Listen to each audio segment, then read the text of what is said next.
الله أكبر.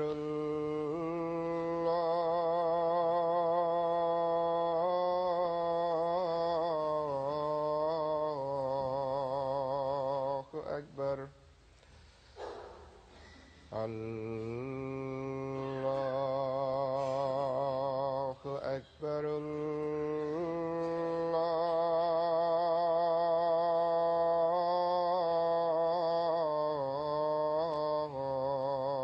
الله أكبر. أشهد أن لا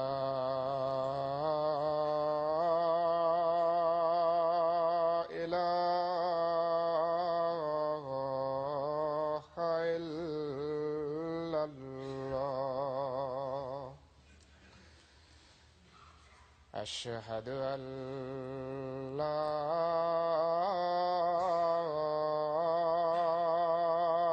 إله إلا الله. أشهد أن محمدًا رسول الله.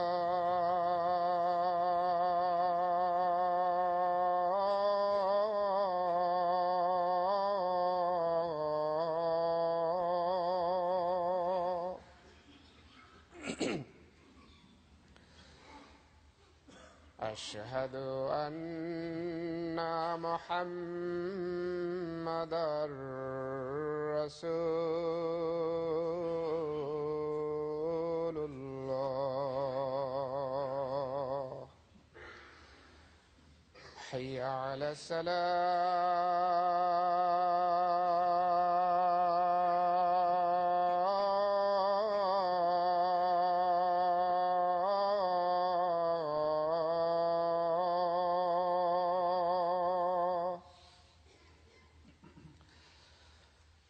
حي على السلام.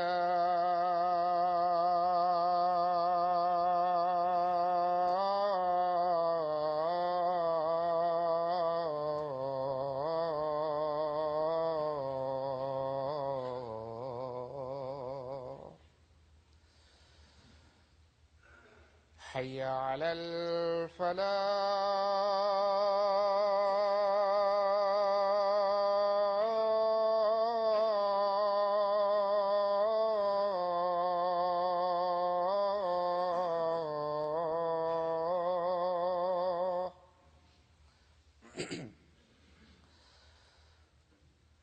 حي على الفلاح.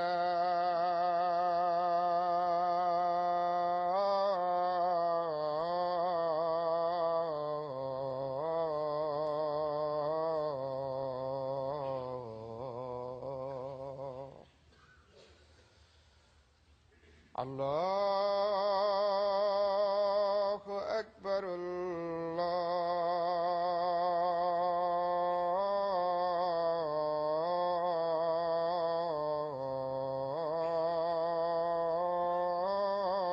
الله أكبر. لا إله إلا الله.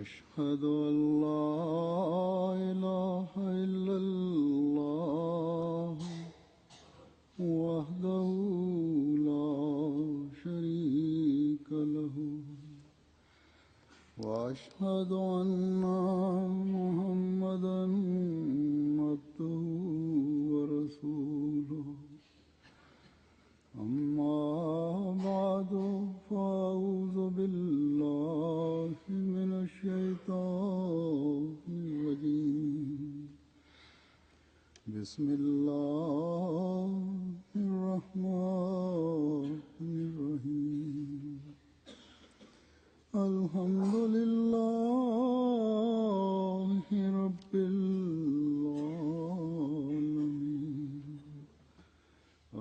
الرحمن الرحيم مالك يوم الدين إياك نعبد وإياك نستعين اهدنا الصراط المستقيم صراط الذين أنعمت عليهم غير المغضوب عليهم ولا الضالين وإذا سألك عبادي عني فإني قريب أجيب دعوة الداع إذا دعاني فليستجيبوا لي وليؤمنوا بي لعلهم يرشدون.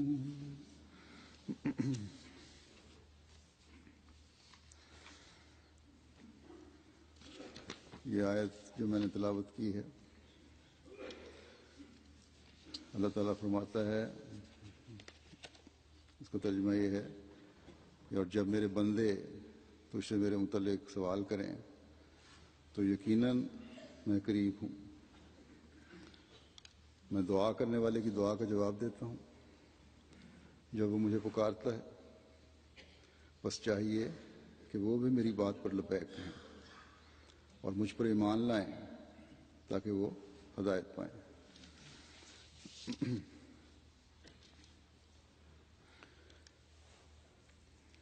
یہ آیت اللہ تعالیٰ کا ارشاد روزوں کے حکم اور ان کی تفصیلات کے ساتھ بیان کی گئی ہے، یعنی خدا تعالیٰ کا اب بننا اور دعاؤں کی قبولیت کا نظارہ دیکھنا یہ ایک مجاہدے کو چاہتا ہے، اور رمضان کے روزے بھی ایک مجاہدہ ہیں جو اس کا ادراک حاصل کرتے ہوئے ایک مومن کو رکھنے چاہیے، یہ سمجھتے ہوئے روزے رکھنے چاہیے کہ ہم اللہ تعالیٰ کی خاطر ایک کام کر رہے ہیں، نہ کہ صرف فاقہ، اور اس میں اس کے لوازمات کیا ہیں ان کا بھی پوری طرح علم ہونا چاہیے۔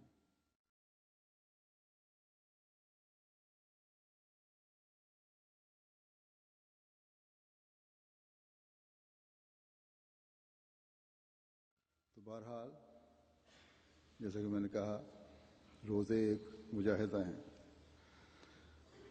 خدا تعالیٰ کو نہ کسی کے فاقہ زدہ رہنے کی سے غرض ہے، نہ ظاہری عبادتوں سے غرض ہے۔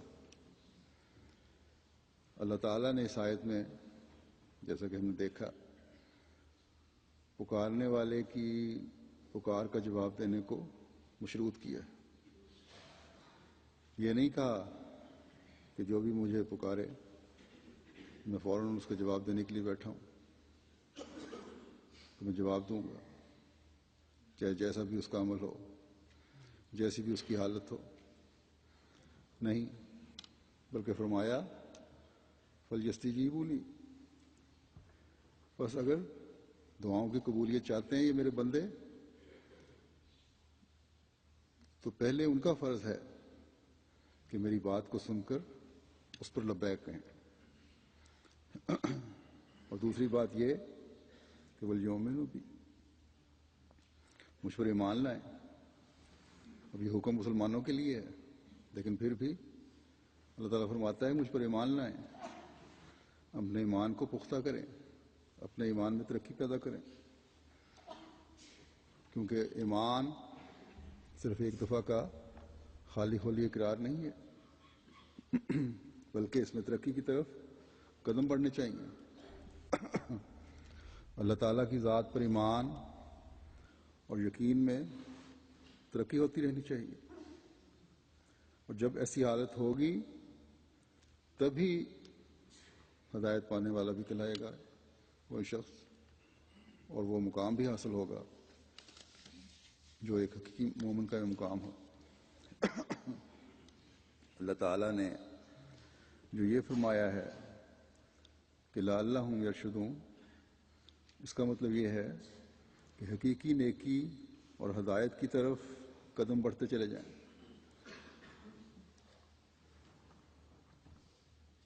اور ہدایت میں کاملیت کی تلاش رہے۔ اللہ تعالیٰ کی باتیں جن پر لبیک کہنا ہے اور جس سے خدا تعالیٰ کی ذات پر ایمان میں بڑھنا ہے، ان کا پتہ کہاں سے ملے گا؟ اس کے پتہ دینے کے لیے ہمیں اللہ تعالیٰ نے اپنی کتاب قرآن کریم دی ہے، جو مجموعہ ہے تمام ہدایتوں کا، جس کا اعلان اللہ تعالیٰ نے قرآن شریف کے شروع میں فرما دیا کہ ذالک الکتاب لا ریب فیہ ھدی للمتقین، یہی کامل کتاب ہے جس میں کوئی شک نہیں، اور یہ متقیوں کے لیے ہدایت۔ جو لوگ ہدایت کے متلاشی ہیں، جو لوگ خدا تعالیٰ پر اپنا ایمان مضبوط کرنا چاہتے ہیں، جو لوگ نیکیوں کی انتہا کو چھونا چاہتے ہیں، جو لوگ ان دعاؤں کی قبولیت کو چاہتے ہیں جو وہ کر رہے ہیں، ان کے لیے کوئی راستہ نہیں مگر یہ کامل کتاب جو کامل رسول صلی اللہ علیہ وسلم پر اتری ہے۔ بس اللہ تعالیٰ کا خالص عبد بننے کے لیے، دعاؤں کی قبولیت سے حصہ لینے کے لیے، اور اپنی دنیا و عاقبت سنوارنے کے لیے اب اور کوئی راستہ نہیں ہے مگر یہ کہ خدا تعالیٰ کے احکامات پر عمل کیا جائے جو اللہ تعالیٰ نے بیان فرمائے، جس کے راستے ہمیں قرآن کریم پڑھنے سے ہی ملیں گے، اور جس کے نمونے ہمیں اللہ تعالیٰ کے اس پاک رسول صلی اللہ علیہ وسلم کے اسوہ میں ہی ملیں گے۔ اصل میں تو قرآن کریم کی عملی تصویر ہی حضرت صلی اللہ علیہ وسلم کی ذات ہے،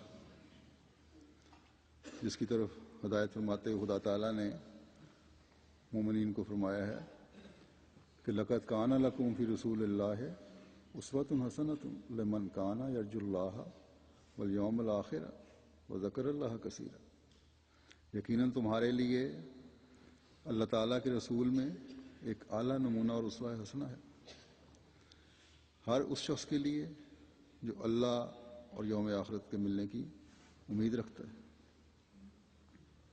اور اللہ تعالیٰ کو بہت زیادہ یاد کرتا ہے۔ بس یوم آخرت پر ایمان اور مرنے کے بعد اللہ تعالیٰ کے حضور پیش ہونے پر ایمان اور اللہ تعالیٰ کی عبادت اور ذکر اس وقت اللہ تعالیٰ کے نزدیک قابل قبول ہے جب اللہ تعالیٰ کے اس پیارے رسول صلی اللہ علیہ وسلم کا اسوہ اپنانے کی کوشش کی جائے، اور یہ رسول اور یہ اسوہ اپنانا بھی اللہ تعالیٰ کے اس حکم کی بھی تعمیل ہے جو پہلے میں نے آیت تلاوت کی ہے، اس میں کہا گیا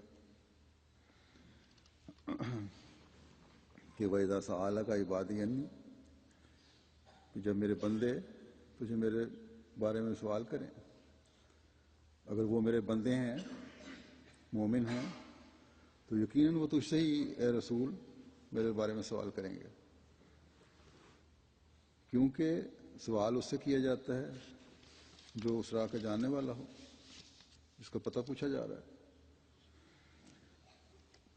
جو اس میدان کا کھلاڑی ہو۔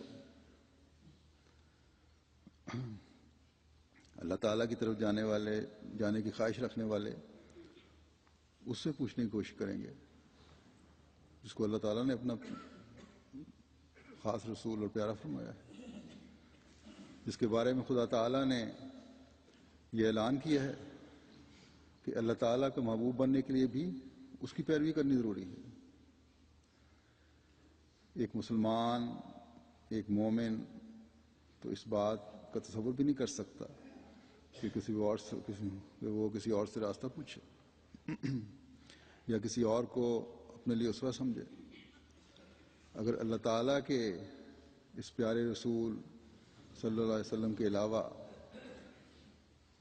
مومنین کے لیے، ہمارے لیے، ہم جو اس زمانے میں رہنے والے ہیں، ان کے لیے اگر کوئی اسوہ ہو سکتا ہے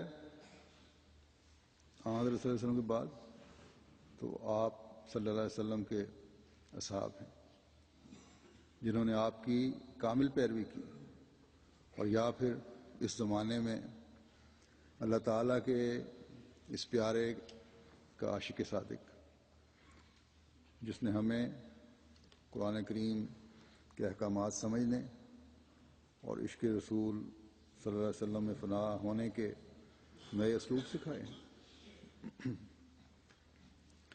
بس جو حضرت صلی اللہ علیہ وسلم کے علاوہ اسوہ قائم کرنے والے ہیں، ان سب کا مرکز اور سوتا حضرت صلی اللہ علیہ وسلم کی ذات ہی ہے، جو اللہ تعالیٰ کے عبد کامل ہیں، اور قیامت تک کوئی ایسا عبد کامل پیدا نہیں ہو سکتا جو حضرت صلی اللہ علیہ وسلم کے معیار کا ہو۔ بس اللہ تعالیٰ اس عبد کامل کو فرماتا ہے کہ جو بندے میرا قرب حاصل کرنے کے لیے، اپنے دعاؤں کی قبولیت کے لیے تیرے ارد گرد جمع ہو گئے ہیں اور میرے بارے میں پوچھتے ہیں کہ میں کہاں ہوں، تو انہیں بتا دے کہ انی قریب، کہ میں قریب ہوں، لیکن اس قرب کو پانے کے لیے بھی معرفت کی نظر چاہیے، نظر میں وہ تیزی چاہیے جس سے میں نظر آؤں، اور یہ معرفت اور نظر کی تیزی حاصل کرنے کے لیے بھی میرے پیارے کے اسوے کی طرف دیکھو، کیونکہ وہی ہے جو کامل طور پر میری تعلیم پر عمل کرنے والا ہے۔ جنہوں نے اس رسول صلی اللہ علیہ وسلم کے اسوے کو دیکھ کر اس پر عمل کیا، جنہوں نے سچا عشق رسول دکھایا، وہ باخدا بن کر حقیقی عبد بن گئے۔ انہوں نے اللہ تعالیٰ کے قرب کے نظارے دیکھے، انہوں نے اجیب و دعوت داعِ اذا دعان کا مزہ چکھا، انہوں نے اپنی دعاؤں کے جواب سنے، اللہ تعالیٰ کی تائید و نصرت کے نظارے دیکھے۔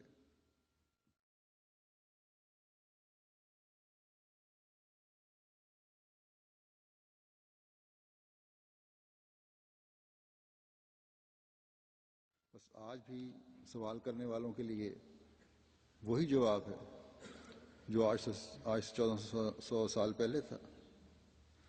آج بھی محمد رسول اللہ صلی اللہ علیہ وسلم کا خدا اسی طرح زندہ ہے جس طرح ہمیشہ سے زندہ تھا اور ہمیشہ رہے گا۔ بس اگر ضرورت ہے تو ان احکامات کو سمجھنے کی ضرورت ہے، اگر ضرورت ہے تو اس کے رسول کے اسوے اور تعلیم پر عمل کرنے کی ضرورت ہے۔ بس اس اسوے کو ہمیں وقتاً فوقتاً جگالی کرتے رہنا چاہیے، دیکھتے رہنا چاہیے، تاکہ ہمارے نیکیوں کے معیار بڑھیں، تاکہ ہم اپنی خامیوں پر نظر رکھ سکیں، تاکہ ہمارا خدا تعالیٰ پر ایمان پختہ ہو، تاکہ ہم دعاؤں کے فلسفے کو سمجھ سکیں۔ حضرت صلی اللہ علیہ وسلم نے جہاں اپنے عمل اور اسوے سے ہماری تربیت اور رہنمائی فرمائی ہے، وہاں مومنین کو نصائح بھی فرمائی ہیں۔ رمضان تو اللہ تعالیٰ کا قرب پانے، عبادات کے بجا لانے، فسق و فجور سے بچنے اور حقوق العباد ادا کرنے کی طرف پہلے سے بڑھ کر توجہ دینے کا مہینہ ہے ہی، اور دعاؤں کی قبولیت کا مہینہ تو یہ ہے ہی۔ اس میں تو حضرت صلی اللہ علیہ وسلم کا عمل کئی 100 گنا بڑھ جایا کرتا تھا۔ مثلاً صدقہ خیرات کے ادا کرنے میں آپ بے انتہا سخی تھے، عام حالات میں بھی تھے جس کا کوئی عام انسان مقابلہ نہیں کر سکتا، لیکن احادیث میں آتا ہے کہ رمضان میں آپ کی سخاوت تیز ہوا سے بھی بڑھ جاتی تھی۔ اسی طرح عبادات اور اللہ تعالیٰ کے دوسرے احکامات پر عمل کا حال ہے۔ یہ جو میں نے کہا اور اکثر کہا جاتا ہے کہ آپ کے عمل تک عام انسان نہیں پہنچ سکتا، لیکن پھر بھی اللہ تعالیٰ کا حکم ہے اس کا کہ آپ کی پیروی کرو۔ اس سے قطعاً یہ مطلب نہیں ہو سکتا کہ جب اس مقام تک نہیں پہنچنا تو عمل کرنے کی کیا ضرورت ہے، پھر اسوہ کیسا؟ اللہ تعالیٰ نے ہر انسان کی استعدادیں رکھی ہیں۔ یہ مضمون بھی حضرت مسیح علیہ الصلوۃ والسلام نے بڑا کھول کر بیان فرمایا ہے۔ جس کی جس قدر استعداد ہے اس کو استعمال میں لانے کا حکم ہے، اور اللہ تعالیٰ جو ہر ایک کی طاقت اور استعداد کو جانتا ہے، جو انسان کی استعداد سے بڑھ کر اس پر بوجھ نہیں ڈالتا، اس نے یہ فرمایا ہے کہ یہ اسوہ تمہارے سامنے ہے، تم نے اس کی پیروی کرنی ہے۔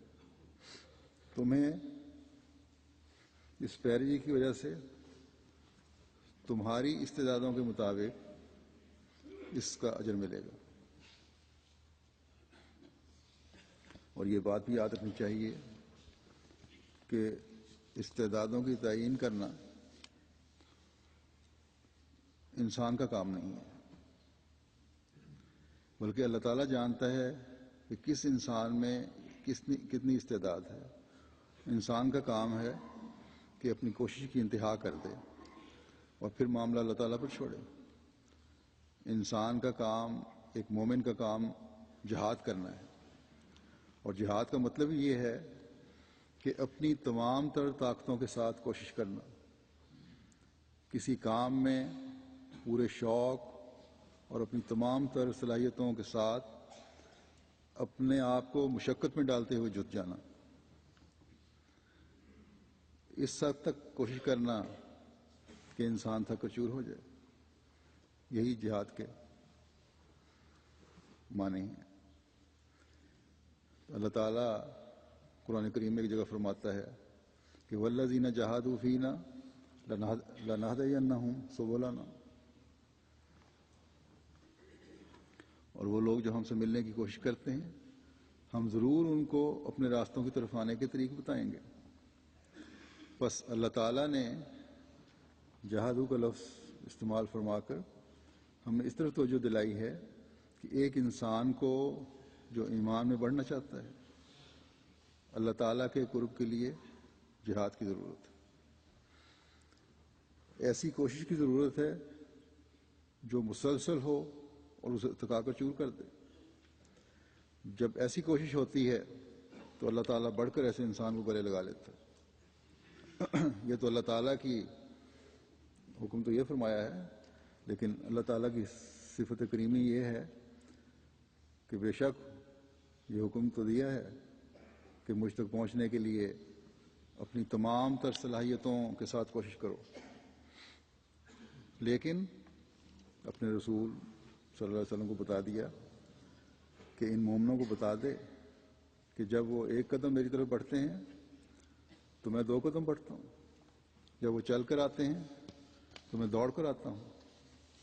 بس انسان کی کوششیں تو نام کی کوششیں ہیں،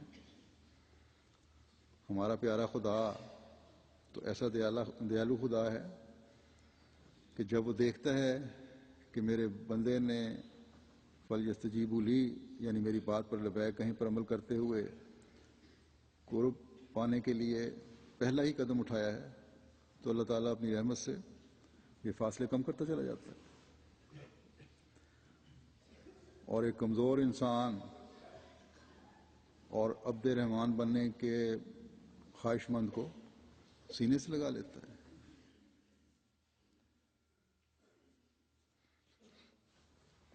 حضرت صلی اللہ علیہ وسلم نے فرمایا کہ اللہ تعالیٰ کو اپنی طرف آنے والے بندے کو پا کر اس سے زیادہ خوشی ہوتی ہے جو ایک ماں کو اپنے گمشدہ بچے کے ملنے سے۔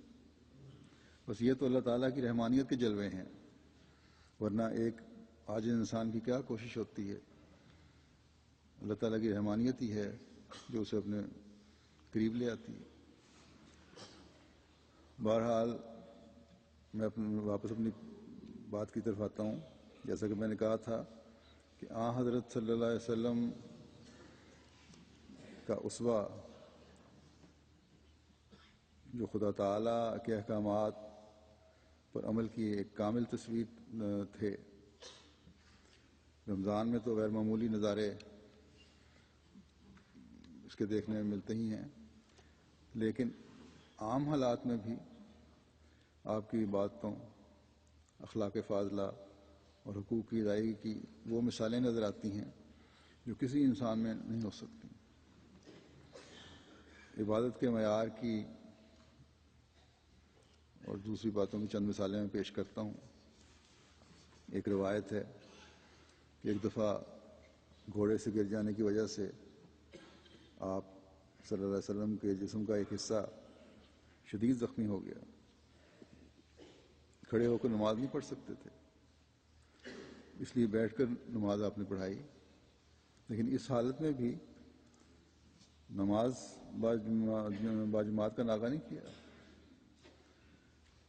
پھر غزوہ احد میں جب لوہے کی کڑیاں آپ کے رخسار مبارک میں ٹوٹنے کی وجہ سے آپ انتہائی زخمی تھے اور تکلیف کی حالت میں تھے، اس دن بھی جب اذان کی آواز سنی تو نماز کے لیے اسی طرح تشریف لائے جس طرح عام دنوں میں تشریف لایا کرتے تھے۔ پھر حضرت عائشہ نے آپ کی نمازوں کا نقشہ کھینچا ہے، نوافل کا نقشہ کھینچا ہے کہ نماز کی ہر حالت کی لمبائی اور خوبصورتی بیان سے باہر ہے۔ بس یہ عبد کامل تھا جس نے عبادت کا ایک حسین اسوہ قائم فرمایا، جس نے صحابہ کی باتوں میں بھی حسن پیدا کر دیا۔ بس جب اللہ تعالیٰ فرماتا ہے کہ میری بات پر لبیک کہیں تبھی میں اپنے قرب کا پتہ دے سکتا ہوں، تو اس کا سب سے پہلا اور اہم اور بنیادی مرحلہ جس سے گزرنا ضروری ہے اپنی عبادت میں طاق ہونا ہے۔ اور یہ عبادت صرف آج کل ہم نے رمضان کی وجہ سے ہی ایک خاص ذوق اور شوق سے نہیں بجا لانی، بلکہ جیسا کہ ہم حضرت صلی اللہ علیہ وسلم کی زندگی میں دیکھتے ہیں کہ تمام عام دنوں میں بھی، عام حالات میں بھی، بلکہ بیماری اور جنگ کی وجہ سے زخمی حالت میں بھی آپ صلی اللہ علیہ وسلم حق بندگی ادا کرتے ہوئے اپنی باجماعت نمازوں کو نہیں بھولے۔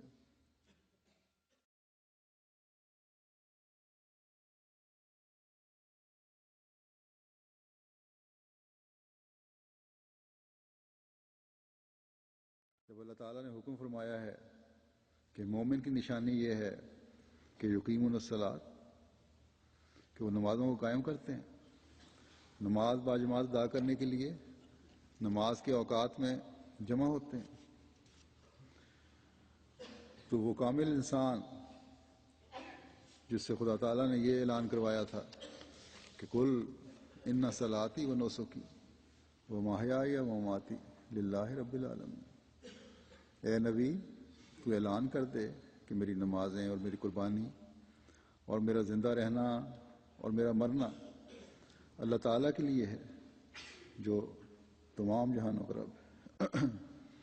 وہ اس بات کو کس طرح برداشت کر سکتا تھا کہ کسی بھی حالت میں اللہ تعالیٰ کے اس حکم سے سر منہ بھی روگردانی کی جائے یا اس کو ٹالا جائے؟ بلکہ آپ تو اپنی آخری بیماری میں بھی جو کمزوری کی انتہا تھی، چلا نہیں جاتا تھا، سہارے سے مسجد میں تشریف لائے تھے۔ بس یہ سب کچھ آپ صلی اللہ علیہ وسلم کے اللہ تعالیٰ کی محبت میں فنا ہونے کی وجہ سے تھا۔ بس ایمان میں بڑھنے کی اور عمل کی معراج بھی اس وقت حاصل ہوتی ہے جب محبت کی بھی انتہا ہو۔ بس ہمیں اللہ تعالیٰ فرماتا ہے کہ محبت کی انتہا کا نمونہ تمہارے سامنے ہے۔ تم جو سوال کرتے ہو کہ خدا تعالیٰ کہاں ہے، تو اللہ تعالیٰ کو اس محبوب کے عمل میں دیکھو۔ میرے حقیقی عبد بننے کا حق ادا کرنے کی کوشش کرو، پھر مجھے اپنے قرب میں دیکھو گے۔ اگر صرف رمضان میں ہی اپنی مسجدیں آباد کی اور پھر مجھے بھول گئے، یا آج جو مشکل کے دن تم پر آئے ہوئے ہیں اس میں مسجد میں آنے کے لیے ایک دوسرے پر سبقت لے جانے کی کوشش کر رہے ہو، اور حالات ٹھیک ہونے پر مجھے بھول گئے یا وقت گزرنے پر مجھے بھول گئے، یہ میری بات پر لبیک کہنا نہیں ہے، یہ تو اپنی غرض کو پورا کرنا ہے۔ میری بات پر لبیک کہنا تو تب ہوگا جب یہ حالات، یہ جذباتی کیفیت، یہ مشکل وقت، یہ رمضان کا عمومی روحانی ماحول ختم بھی ہو جائے گا، تب بھی میرے رسول صلی اللہ علیہ وسلم کے اسوے پر عمل کرتے ہوئے اپنی عبادتوں اور اپنے عمل کو میرے احکامات پر عمل کرنے کی کوشش کرتے ہوئے مستقل طور پر بجا لانے کی کوشش کرو گے۔ جیسا کہ میں نے کہا، حالات کی وجہ سے عبادت کی طرف توجہ ہے، تو یہ آج کل پاکستان میں احمدیوں کے جو حالات ہیں اس میں پوری دنیائے احمدیت کو عبادت کے معیار بہتر بنانے اور اللہ تعالیٰ کا قرب پانے کی کوشش کی طرف مائل کیا ہے۔ کئی لوگوں کو دعاؤں اور خدا تعالیٰ کے قرب کی وجہ سے تسلی بھی دلائی گئی، گویا کہ اتنی قریب کا مشاہدہ انہوں نے کر لیا۔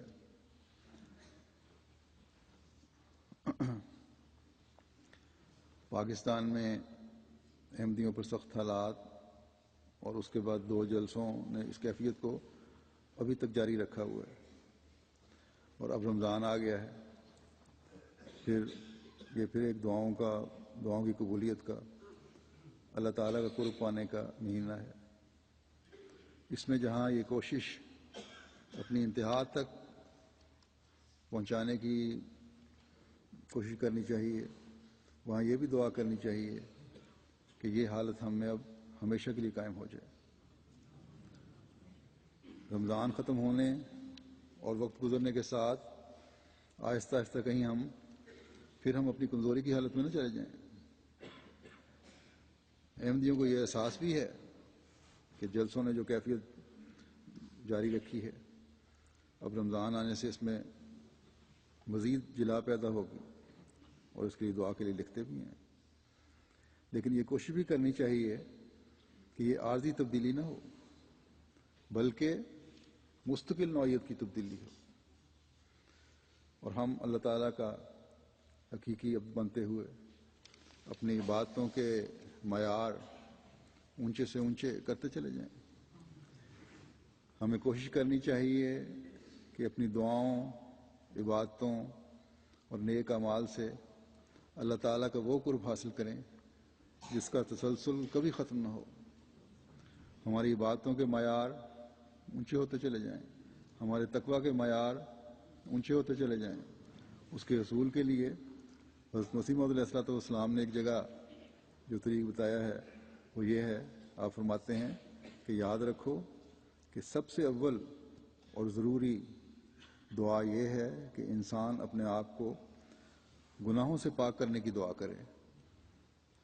ساری دعاؤں کا اصل اور جز یہی دعا ہے، کیونکہ جب یہ دعا قبول ہو جاوے اور انسان ہر قسم کی گندگیوں اور آلودگیوں سے پاک صاف ہو کر خدا تعالیٰ کی نظر میں مطہر ہو جاوے، تو پھر دوسری دعائیں جو اس کی حاجات ضروریہ کے لیے ہوتی ہیں اسے مانگنی بھی نہیں پڑتی۔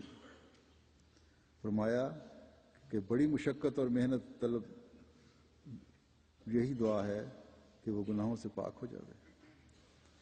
یہ دعا ہوتے ہیں کہ بہت مشکل دعا ہے، اور اس کے لیے بڑی محنت کرنی پڑتی ہے، لیکن ہے اصل یہی دعا کہ انسان اپنے آپ کو گناہوں سے پاک کرنے کی دعا کرے. بس یہ دعا ہے جو اصل ہے. جب انسان اپنے آپ کو ہر قسم کے گناہوں سے پاک کرنے کی کوشش کرتا ہے تبھی وہ اللہ تعالیٰ کے اس ارشاد پر عمل کرنے کی کوشش کر رہا ہوتا ہے کہ میری بات پر لبیک کرو.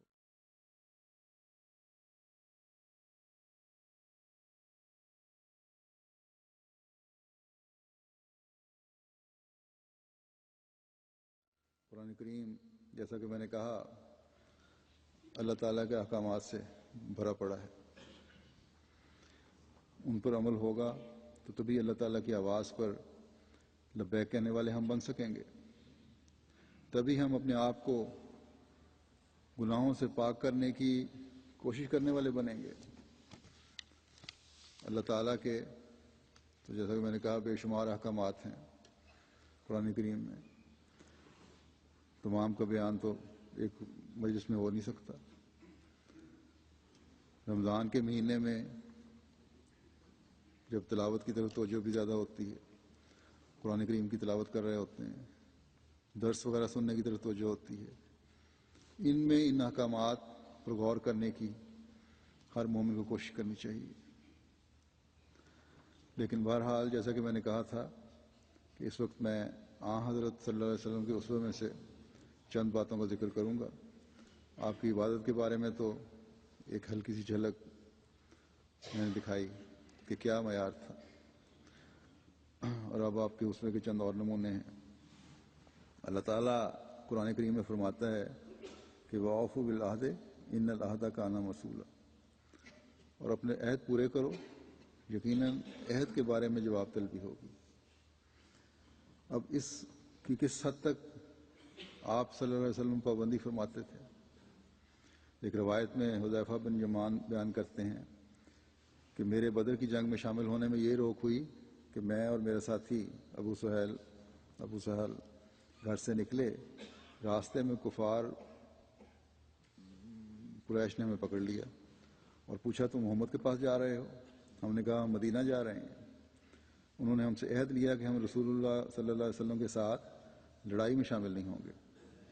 ہم جب رسول اللہ صلی اللہ علیہ وسلم کی خدمت میں حاضر ہوئے تو یہ سارا واقعہ بیان کیا. آپ صلی اللہ علیہ وسلم نے فرمایا جاؤ اور اپنا عہد پورا کرو. ہمیں دشمن کے مقابل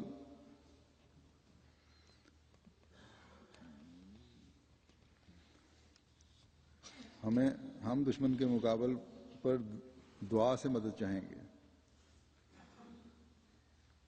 فرمایا کہ تم جاؤ اپنا عہد پورا کرو، وہ ضرورت تو ہے ہمیں، لیکن ہم اب دشمن کے مقابل پر دعا سے مدد چاہیں گے. بس یہ ہے وہ اعلیٰ معیار اللہ تعالیٰ کے حکم پر عمل کا. بدر کی جنگ میں جب ایک ایک فرد کی مدد کی ضرورت تھی، کفار کے لاؤ لشکر کا لاؤ لشکر جو ہر طرح سے لیس تھا،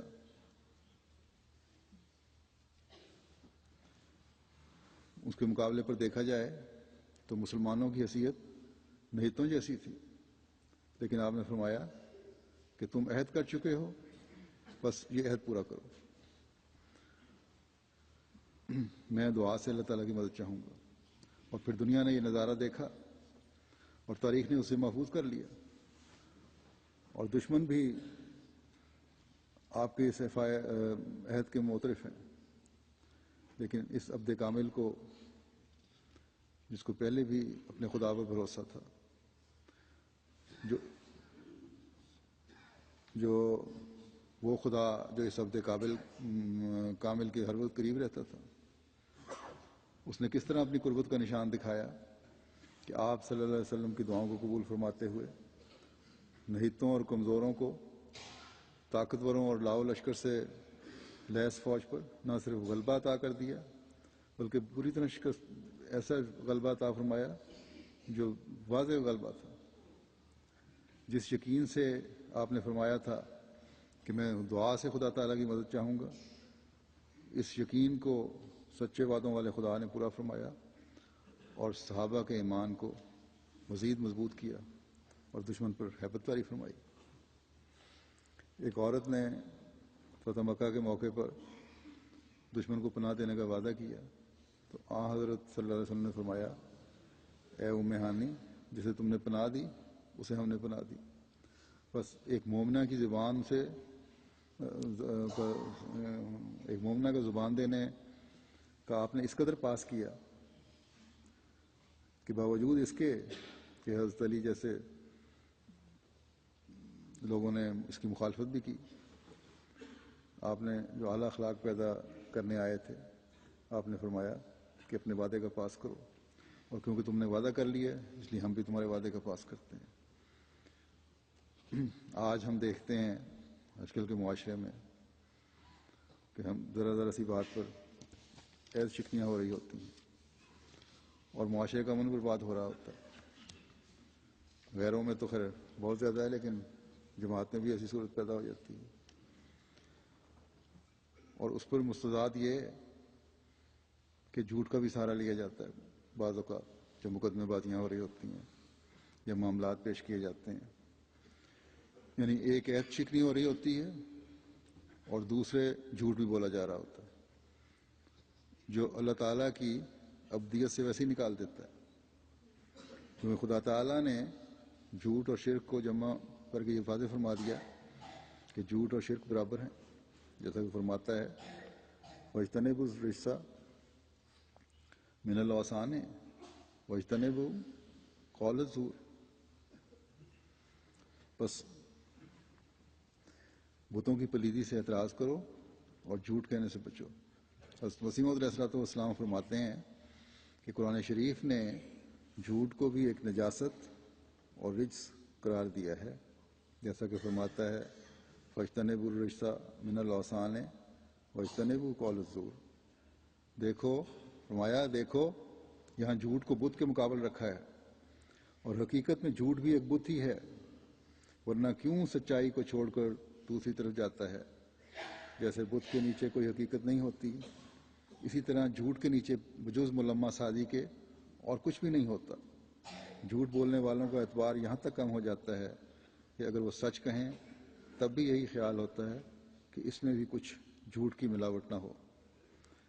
بس جب انسان اپنے معاملات میں جھوٹ شامل کر لیتا ہے تو پھر خدا تعالیٰ ایسے شخص کو شرک کرنے والے کے برابر ٹھہراتا ہے، اور شرک کرنے والا تو خدا تعالیٰ کی ابدیت کا دعویٰ کر ہی نہیں سکتا۔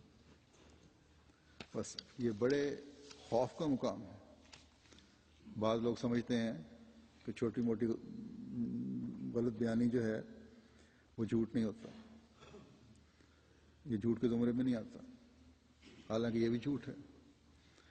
حضرت صلی اللہ علیہ وسلم نے تو یہاں تک فرمایا ہے کہ کسی شخص کے جھوٹا ہونے کے لیے یہی کافی ہے کہ وہ ہر سنی سنائی بات دوسروں کو بتاتا پھرے۔ بس اللہ تعالیٰ کا تو قرب پانے کے لیے یہ باریکیاں ہیں جن کو اختیار کرنے کا حکم ہے، یہ باتیں ہیں جن پر اللہ تعالیٰ ہم سے لبیک کہلوانا چاہتا ہے، اور یہی چیز ہے جو ایمانوں میں مضبوطی پیدا کرتی ہے۔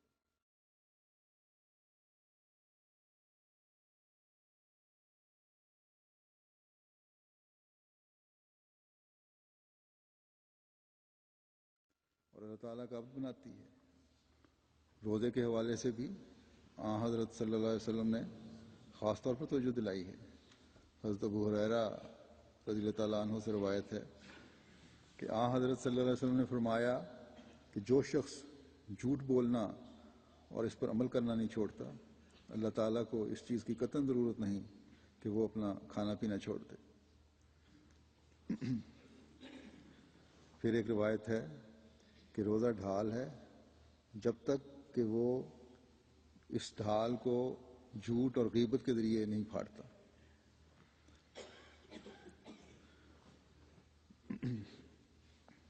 کیونکہ روزہ تو ایک مومن رکھتا ہے، جب جھوٹ آ گیا تو ایمان تو ختم ہو گیا۔ خدا تعالیٰ کی خاطر روزہ رکھا جاتا ہے، جب جھوٹ آ گیا تو خدا تعالیٰ تو بیچ میں سے نکل گیا، پھر تو شرک پیدا ہو گیا۔ اس لیے روزہ بھی ختم ہو گیا. یہ تو خاص روزے کے حالات میں، لیکن عام حالات میں بھی جیسا کہ میں نے پہلے بیان کیا، جھوٹ کو شرک کے برابر قرار دیا گیا ہے. بس اس رمضان میں اس بات پر بھی غور کرنے کی ضرورت ہے کہ ہم اپنی بعض کمزوریوں کا جائزہ لے کر انہیں دور کرنے کی کوشش کریں، تبھی ہم اللہ تعالیٰ کا حقیقی عبد بن سکتے ہیں، ایمان میں مضبوطی کی طرف قدم بڑھا سکتے ہیں، اللہ تعالیٰ کی باتوں پر لبیک کہنے والے بن سکتے ہیں، اور اللہ تعالیٰ کی انہی قریب کی آواز کو سن سکتے ہیں. قرآن کریم میں بھی اللہ تعالیٰ نے معاشرے کے حقوق کے بارے میں بڑی تفصیل سے بتایا ہے، اور آن حضرت صلی اللہ علیہ وسلم کی زندگی میں بھی ہمیں اس کی بہت تفصیل نظر آتی ہے، اس کی باریکیاں نظر آتی ہیں.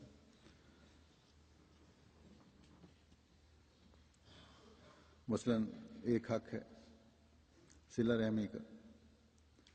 یہ حق بعض لوگ نظر انداز کر جاتے ہیں.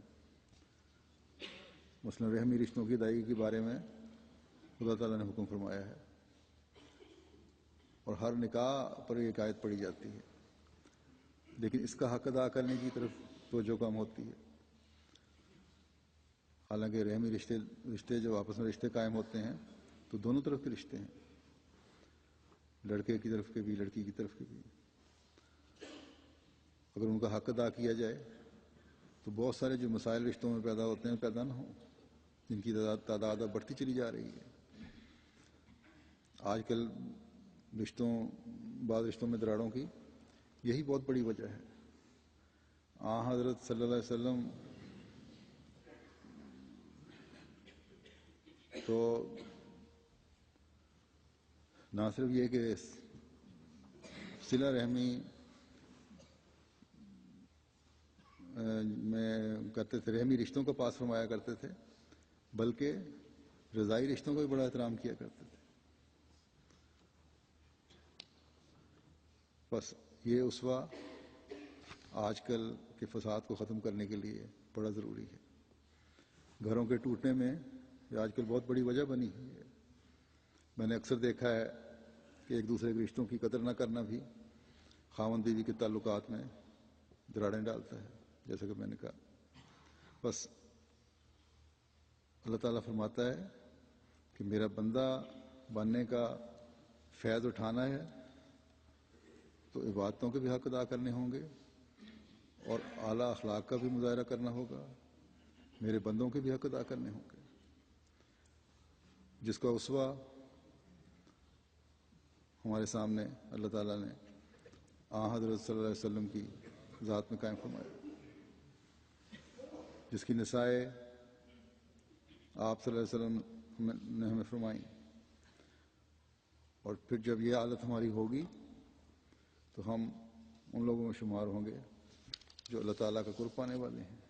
ورنہ حضرت مسیح موعود علیہ السلام نے اس مضمون کو بیان فرمایا ایک جگہ اس طرح کہ اللہ تعالیٰ فرماتا ہے کہ میں تو قریب ہوں، تم دور ہو، بس اپنے اعمال درست کرتے ہوئے میرے قریب آؤ تو مجھے اپنے قریب پاؤ گے. یہ دو طرفہ معاملہ ہے، اور اس میں بھی پہل بہرحال بندے نہیں کرنی ہے. اللہ کرے کہ ہم اس اصل کو سمجھنے والے ہوں، اور جیسا کہ حضرت مسیح موعود علیہ السلام نے فرمایا ہے، اپنے گناہوں سے بچنے کے لیے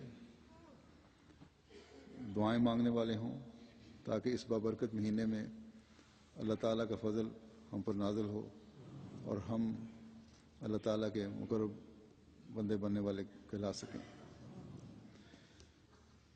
رمضان کے دنوں میں ایک یہ بھی دعا کریں، لوگ جماعت کر ہی رہی ہے، ویسے پہلے بھی یاد دہانی کرواتا ہوں کہ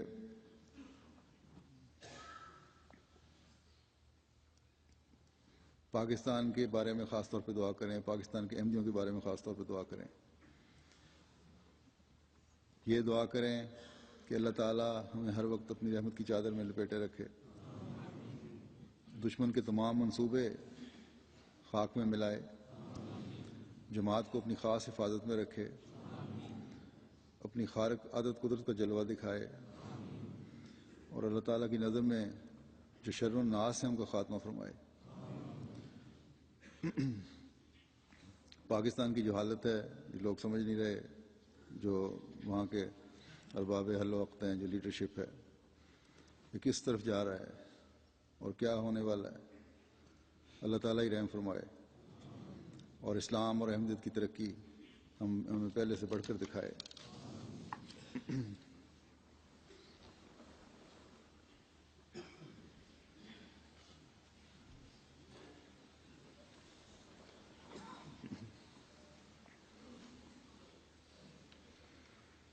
الحمد لله نحمده ونستعينه ونستغفره ونؤمن به ونتوكل عليه ونعوذ بالله من شرور أنفسنا ومن سيئات أعمالنا من يهده الله فلا مضل له ومن يضلل فلا هادي له ونشهد أن لا إله إلا الله ونشهد أن محمدا عبده ورسوله عباد الله رحمكم الله إن الله يأمر بالعدل والإحسان وإيتاء ذي القربى وينهى عن الفحشاء والمنكر والبغي يعظكم لعلكم تذكرون اذكروا الله يذكركم وادعوه يستجب لكم ولذكر الله أكبر